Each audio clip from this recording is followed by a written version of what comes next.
el análisis inicial de a ver qué producto quieres ofrecer y qué regulaciones te aplican y qué permisos necesitas o licencias necesitas. Ese es muy importante, ¿no? Sí.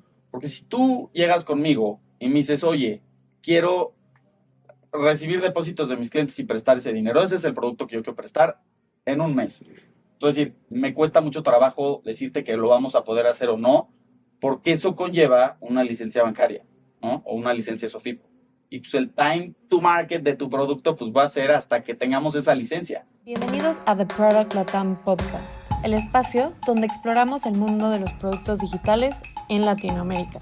Aquí conversamos con líderes, expertos y talentos emergentes, personas que están redefiniendo cómo se construyen y escalan productos en la región. En cada episodio descubrirás estrategias, herramientas y aprendizajes prácticos, todo de la mano de quienes están marcando la diferencia en tecnología, innovación y diseño de productos. Síguenos y aprende cómo potenciar tu carrera y tus proyectos. Y conéctate con nosotros en LinkedIn e Instagram. Bienvenido, Mario. Muchísimas gracias por aceptar esta invitación. Creo que esta conversación va a estar muy interesante. El hecho de que tengamos a un invitado que sea de la parte legal, que sea abogado y que tenga muchísimo conocimiento del producto, me emociona muchísimo. No, pues gracias por la invitación. Me encanta que estén abriendo estos podcasts abogados también.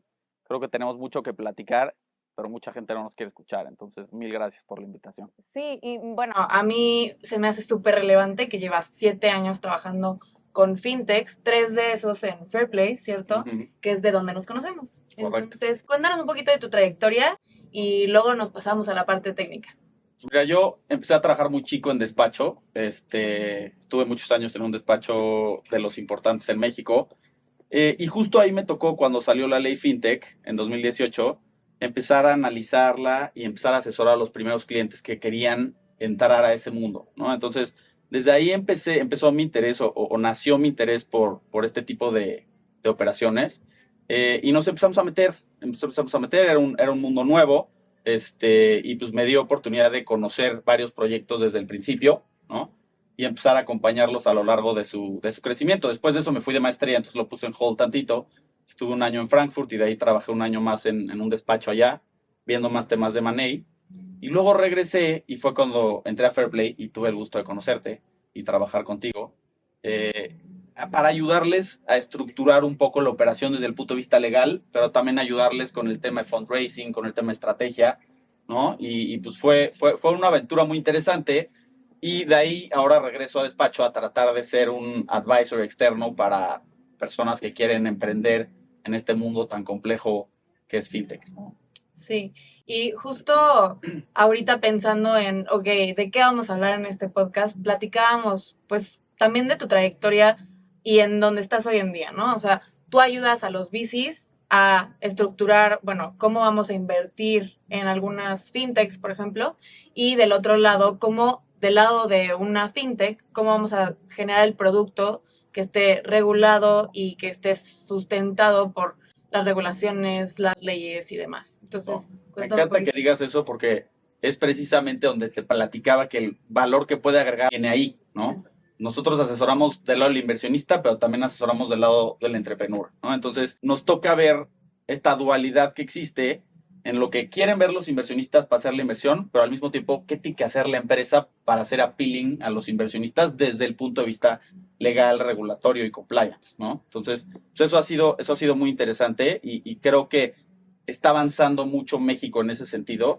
Es lo que me encanta hacer.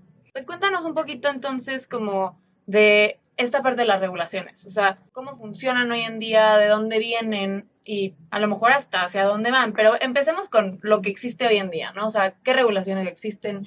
Si soy un emprendedor, ¿en qué me tengo que enfocar? ¿Qué tengo que estar pensando? Mira, un poco lo que te platicaba es, hay una multitud de disposiciones, regulaciones, leyes que le aplican a todo tipo de servicios financieros, ¿no? Entonces, hay que ser muy cuidadosos a la hora de estructurar el producto para ver en dónde encaja o si encaja en alguna o no encaja en nada, ¿no? Entonces, pues podemos hablar de un par de actividades que a todo mundo le suenan, ¿no? Y que todo mundo sabe que sí encajan en ciertas regulaciones como lo es captar dinero, ¿no? O sea, recibir depósitos de tus clientes y luego usar esos depósitos para prestarlos, pues eso es un tema muy delicado para la comisión bancaria, ¿no? Que va a ser tu contraparte general, es quien supervisa todas estas operaciones financieras y las regula, ¿no? Pero luego igual tienes crédito, que es un poco más flexible, que no necesariamente necesitas pasar por uno de estos procesos eternos para obtener una licencia, pero sí te tienes que fijar en algunas particularidades para que tu crédito esté bien dado, ¿no? Y es un poco lo que yo te platicaba. Yo creo que hay mucho que agregar cuando se estructura el producto desde el principio considerando qué implicaciones legales puede tener o qué implicaciones de compliance puede tener.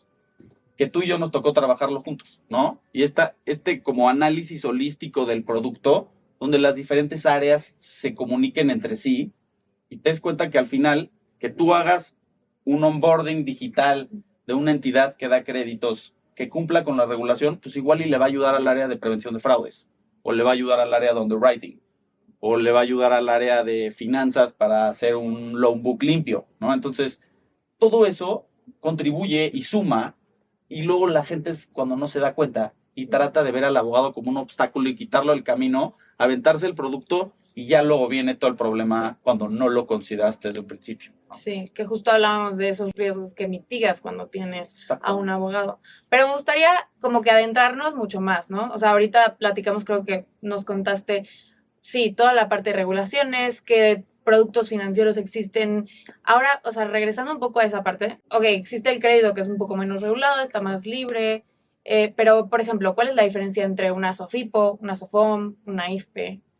¿Por qué no lo desglosamos, no? Entonces, más grande de todos, o al que todo el mundo está apelando y lo estamos viendo en el mercado, pues es la licencia bancaria, ¿no? Que pues es un paraguas que te permite hacer muchísimas actividades como dar crédito, usar los depósitos que recibes para dar crédito, ¿no? Ofrecer tarjetas de débito y todos estos productos que pues, estamos acostumbrados a ver que nos ofrecen los bancos grandes, pues todo el mundo está tendiendo hacia allá, ¿no? O sea, estamos viendo que Nubank se está yendo por la licencia, quien más Clara anunció que estaba por la licencia, y hay varios que están yéndose a ese megaparaguas que abarca todas las operaciones financieras generales, ¿no? Y luego pues, vimos este shift a SOFIPOS también en años pasados. ¿Por qué? Porque las SOFIPOS sí permiten recibir depósitos del público y usar ese dinero para darlos en crédito, ¿no? Pero las SOFIPOS pues estaban diseñadas para eso, sociedades financieras populares, ¿no? Entonces la regulación pues era mucho más limitada que la de los bancos. Y entonces tiene ciertos limitantes que a los players ya no les gustó tanto, ¿no? Por ejemplo, fondeo internacional es complejo en una SOFIPO, ¿no? Los créditos tienen un tope. Entonces, sí se puede hacer captación, pero todavía no puedes llegar a lo que hace un banco, ¿no? Entonces, por eso estamos viendo muchos players que fueron por la SOFIPO y ahora se están yendo por un banco como Nubank, ¿no? Que fue SOFIPO, compró una SOFIPO y ahora se va por una licencia bancaria, ¿no? Vemos un player como Revolut Internacional que se fue directo por la licencia bancaria, ¿no? Que se la autorizaron el año pasado. Y luego pues, tienes las famosas IFPES que tuvieron su auge cuando vino la ley, ¿no? ¿Por qué? Porque lo que te permiten las IFPES es recibir dinero de tus clientes para mantenerlo en una cuenta y pues para prestar servicios de pago, etcétera, ¿no? Pero no lo puedes prestar, ¿no? Entonces, ahí es donde se volvió complejo con las IFPES, cuando los fondos empiezan a empujar, por ejemplo, a las portcos para ser profitable, ¿no? Entonces, las IFPES realmente pues, ganan dinero de comisiones que cobran por pagos o de dinero o del float de los depósitos que reciben del banco en donde mantienen ellos el dinero, ¿no? Entonces, pues el año pasado ya vimos un decrecimiento importante en las licencias de IFPE, pero estamos viendo un crecimiento en las licencias bancarias, ¿no? Entonces, para allá se está yendo, yo creo, el mundo regulado, ¿no? Sí. Sé que las SOFIPOS tenían un máximo, o sea, habían 100 SOFIPOS, no sé cuántos, y no podían generar más, ¿no? Y la gente las compraba y bueno, ahora me dices que hay topes y que no es lo mejor y que la parte de los bancos, o sea, tú comprar un banco siendo una empresa, o sea, es carísimo, también no es a corto plazo, o sea, Correcto. ¿qué me puedes contar alrededor de eso? Mira, eso, o sea, el impacto que puede tener eso en producto era un poco lo que yo te platicaba, ¿no? O sea, el análisis inicial de a ver qué producto quieres ofrecer y qué regulaciones te aplican y qué permisos necesitas o licencias necesitas, ese es muy importante, ¿no? Sí. Porque si tú llegas conmigo y me dices, oye, quiero recibir depósitos de mis clientes y prestar ese dinero, ese es el producto que yo quiero prestar en un mes. Entonces, me cuesta mucho trabajo decirte que lo vamos a poder hacer o no, porque eso conlleva una licencia bancaria, ¿no? O una licencia SOFIPO. y pues el time to market de tu producto pues va a ser hasta que tengamos esa licencia, ¿no? Entonces, o la compramos, que es muy caro y no es fácil comprarla porque de todos modos tienes que pasar por el proceso ante la comisión de cambio de control, o la hacemos from scratch y pues está tardando casi 2 años la comisión en tener la autorización. Entonces, pues ya te estoy anticipando que ese producto te va a costar mucho trabajo lanzarlo al mercado en el tiempo que tú tienes anticipado hacerlo, ¿no? Y me imagino que también es estar al pendiente de los cambios de las regulaciones. No, en el caso de hacer un banco desde cero, o sea, empresas como Nubank que lo están haciendo desde cero, o cómo está funcionando. Pues sí, pero lo complejo, pues es que obviamente operar un banco conlleva una serie de controles importantes, ¿no? Prevención de fraude, prevención de lavado de dinero, riesgos internos, requisitos de capitalización, ¿no? O sea, tú como banco tienes que tener una cierta capitalización para poder seguir operando, ¿no? Entonces, son procesos súper complejos que requieren de muchísimo trabajo de todas las áreas de la empresa, ¿no? Porque la comisión se mete a temas de, como te dije, ¿no? De riesgos, de finanzas, tu plan de negocios, cómo vas a mantener las cuentas separadas. O sea, es un trabajo casi que holístico de toda la empresa y todo mundo va a tener que aportar la información necesaria para que tú puedas cumplir con lo que te pide la comisión para poder tener esa licencia. Y hablando de esa como arquitectura dentro de una empresa, que creo que, o sea, ya sea si eres un emprendedor que está como pensando emprender en fintech, o sea, ¿cuáles son esas áreas relevantes y hasta que requieres legalmente dentro de una empresa? Dependiendo de qué entidad seas, ¿no? Pero por experiencia propia, y lo vimos nosotros, está muy difícil que ya puedas ofrecer servicios financieros sin un área robusta de compliance y cumplimiento regulatorio y legal, un área de riesgos muy sólida, ¿no? Que te ayude con la prevención de fraudes y a tener una especie de identificación de tu cliente muy robusta, ¿no? Y pues obviamente áreas de finanzas muy sofisticadas, ¿no? Me parece perfecto como para ejemplificar un poco ya las actividades per se de, o sea, dentro de tu experiencia y lo que pues yo viví, que de mi lado era una arquitectura de producto, ¿no? O sea, teníamos justo a la persona de riesgos que se metía mucho en el producto, que claramente tenía que tener la información de la regulación para poder hacer el producto financiero. Y ahora como saltándonos un poquito a nuestro pasado en Fairplay y hablando también de las regulaciones, pero ya como en la parte de el onboarding, o sea, ¿qué me puedes decir con respecto a estos procesos necesarios de análisis tanto de la persona moral o física como de pues, las regulaciones que involucraban al producto en este momento en Fairplay? Mira, yo creo que si vamos a hablar de Fairplay hay que aclarar que pues, era una entidad que otorgaba créditos, ¿no? Claro. Y éramos una SOFOM, o somos una SOFOM, es una SOFOM, ¿no? Sí. Las SOFOMes tienen reglas particulares para hacer el onboarding de sus clientes, ¿no? Pero la regulación de la SOFOM se quedó atrás. O sea, si la comparas con las IFPES o inclusive ya entiendo con las SOFIPOS o con los bancos, pues el onboarding no podía ser 100% digital. Entonces ahí era donde luego había un clash muy importante entre el área de producto, el área de compliance, el área de legal y el área de riesgos, ¿no? Porque decían, oye, ¿por qué no podemos hacer todo digital? Porque la regulación dice eso, ¿no? O sea, que necesitamos hacer una entrevista con el cliente y que de eso no nos vamos a zafar. Pero es que lo queremos hacer todo digital. Bueno, o sea, eso es lo que dice la regulación, ¿no? Entonces, tratemos de encontrar mecanismos para cumplir con la regulación, pero al mismo tiempo permitirle al área de producto desarrollar lo que quieren desarrollar, ¿no? Porque al final ese es nuestro rol de abogados, o al menos es lo que yo siempre traté de hacer como in-house y lo trato ahora de hacer como externo, ¿no? Yo no diseño el producto, yo no lo voy a lanzar al mercado, I'm an enabler, ¿no? O sea, yo te tengo que ayudar a lograrlo, ¿no? Claro. Entonces, pues ese fue nuestro challenge en su momento, pero era lo que te decía, lo importante que es que las diferentes áreas se comuniquen entre sí. Regresando un poco a Fairplay, en el momento en el que estábamos trabajando en el onboarding legal, me acuerdo que hablábamos tantísimo de, ok, estamos prestándole, porque bueno, Fairplay le presta a una persona moral normalmente, aunque existen personas físicas que pidan el dinero para la empresa. En cuestión de identificación de una persona física dentro de una moral, o sea, ¿cómo dentro de este proceso de onboarding y hasta de underwriting es necesario entender como esta estructura dentro de esta empresa? O sea, ¿cómo dentro de la parte legal necesitamos entender a quién le estamos prestando?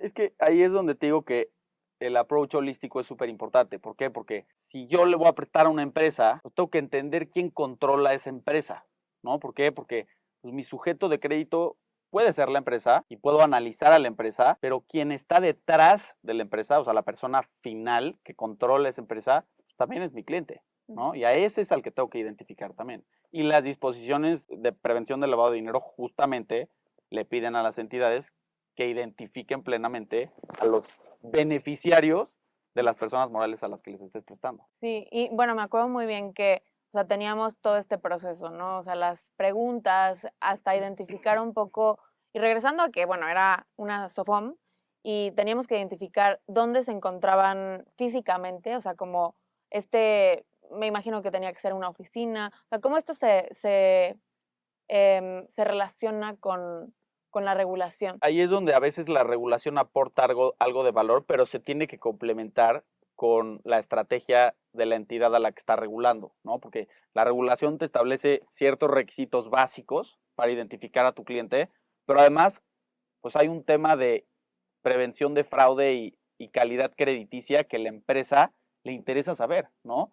Y pues estas son las diferentes métricas que diferencian a los diferentes lenders en México y qué factores toman en cuenta para darle el crédito a alguien, ¿no? O sea, me importa dónde está ubicado, me importa si su oficina es formal, me importa si tiene referencias, ¿no? Todo eso pues lo va sumando y pues ya dependerá del área de underwriting o de riesgos de identificar estos factores y tomarlos en cuenta para una toma de decisión informada, ¿no? Pero la regulación te establece the basics, ¿no? Y esta regulación es de la CNBV. Es correcto. Bueno, me gustaría como pasarnos a otro tema, Va. que hace rato me platicabas que aparte de ayudar a emprendedores en fintech, también ayudas a los VCs. O sea, esta persona que quiere invertirle a el emprendedor o ya a una empresa. ¿Y cómo funciona? O sea, ¿cuáles son algunos factores como que tiene que ver un VC antes de invertir en una fintech? En cuestión regulatoria y, bueno, todo lo que tú haces en ese sentido. Y justo lo que te platicaba es que fintech es el de los más complicados de todos, ¿no? Porque no es lo mismo ofrecer un servicio que no hay ninguna ley que te lo regule o no hay ninguna autoridad que lo supervise versus ofrecer un producto que está sujeto a todo esto, ¿no? O sea, es mucho más caro lanzarlo, tienes que cumplir con ciertas disposiciones y tienes que presentar cierta información a la autoridad. O sea, todo eso va sumando y hace que fintech sea un negocio mucho más complejo, muchas veces muy rentable, pero mucho más complejo de operar, ¿no? Entonces, yo lo que he identificado es que obviamente se ha sofisticado también el conocimiento de los fondos respecto al mundo regulatorio en México, ¿no? O sea, ya tienen muy identificado, pues, qué actos o qué actividades requieren una licencia, qué no, ¿no? Qué se necesita hacer para ofrecer crédito, para recibir dinero en depósito. Entonces, los emprendedores o la gente producto o las empresas que estén buscando fondearse, pues tienen que tener muy bien amarrado ese tema, porque los fondos ya lo van a preguntar, ¿no? O sea, como parte de su auditoría, a la hora de decir, oye, ¿eres o no candidato para recibir una inversión mía? Te van a hacer una auditoría. Y parte de esa auditoría es una auditoría legal y regulatoria, donde te van a decir, oye, ¿por qué no necesitas un permiso para hacer esto? ¿No? Y si tú no te anticipaste o no lo hiciste bien desde el principio, pues igual ahí vas a tener un problema, ¿no? O sea, porque ahí es donde te lo van a cuestionar, ahí es donde va a salir, ¿no? Claro. Y bueno, el tema de, tenemos al VC que pues tiene que tener, y creo que es muy claro, ¿no? O sea, un VC que quiere invertir tiene de por medio a un abogado. Siento que del otro lado, y que es lo que platicábamos, es hasta difícil de ver que tú como emprendedor, a lo mejor estando en una empresa como product manager o dentro del producto, sabes que tienes que pasar por el abogado para hacerle todas las preguntas en cuanto a regulaciones, puedo hacer esto, mi producto va bien. Y ya del lado del VC es también muy claro, ¿no? Pero tú como emprendedor, o sea, regresando a que esta tercera persona que tal vez no sabe que es tan necesario un abogado, ¿qué son algunos de los pasos o necesidades que tiene que tener en cuenta? No sé, alguna listita que le digas como, oye, esto tómalo en cuenta, esto no lo pierdas de vista, ¿qué le dirías? Pues es una pregunta muy completa. Ujú. Digo, justo lo que he tratado de hacer yo los últimos años es quitar ese bias del abogado de que es un obstáculo para lograr tus metas, ¿no? Y parte de mi filosofía trabajando in-house y ahora tratando de ser advisor es agregar valor, ¿no? Entonces, yo te diría, no tengas miedo de acercarte a un asesor, ¿no? Mm. Habemos asesores que igual y van a encajar con lo que tú estás buscando. Toma mucho en cuenta que tu business plan sea bulletproof desde el punto de vista regulatorio, ¿no? Que desde el principio tengas la certidumbre del que él o los productos que vas a lanzar y el timeline en el que vas a estar prometiendo que lo vas a lanzar es lograble. The basics, pues yo te diría, pues hay que constituirse bien, hay que analizar muy bien a quién vas a buscar para fondearte, para ver si ya vale la pena ir entrando a temas muy técnicos como el famoso Cayman Sandwich, ¿no? Para ir a levantar dinero de fondos en el extranjero. Y pues, en general, yo sí creo, y yo, por ejemplo, cuando entré a Fairplay, estuve muy orgulloso de lo que vi, porque tenían muy bien armado su proceso de otorgamiento de crédito, por ejemplo, ¿no? O sea, tenían contratos bien hechos, tenían bien documentados sus créditos, ¿no? Entonces, a la hora de salir a levantar dinero, deuda, por ejemplo, pues teníamos un camino muy recorrido, porque teníamos los contratos perfectamente documentados, los pagarés perfectamente celebrados, ¿no? Y el fondeador dijo, perfecto, no tengo que cambiar nada para prestarte dinero, ¿no? Entonces, cosa que nos pudo haber tomado 4 o 5 meses de estructurar si no lo hubieran hecho bien desde el principio, ¿no? Entonces, sí creo que hay ciertos aspectos de que tu producto esté bulletproof y que tu plan de negocios haga sentido y que no haya factores legales y regulatorios que no debería ser que impacten tu proyecto, ¿no? Y la verdad es que me podría echar otra media hora de esta conversación porque me encanta y también estoy muy agradecida porque pues trabajamos juntos un ratito y ahorita con esta conversación pues te admiro todavía más, o sea, la verdad, qué padre que estés haciendo todo lo que estás haciendo, que estés ayudando a la gente que pues sí requiere como esa estructura mental de, a ver, tú tienes esta información, estas son las regulaciones que existen y pues tienes que formar un producto que esté bien estructurado desde su base y desde las regulaciones, ¿no? Entonces, te agradezco muchísimo por No, acompañarnos en gracias. este podcast. Gracias por la invitación y me hace sentir muy bien conmigo mismo que dejé esa huellita en ti de que el abogado al final no es un enemigo, ¿no? Y que podemos trabajar juntos para lograr un mejor producto. Sí, 100%, sí, que los product managers sigan trabajando muy de la Exacto, mano de legal y que se exacto, hagan productos muy buenos y bien estructurados. perfecto.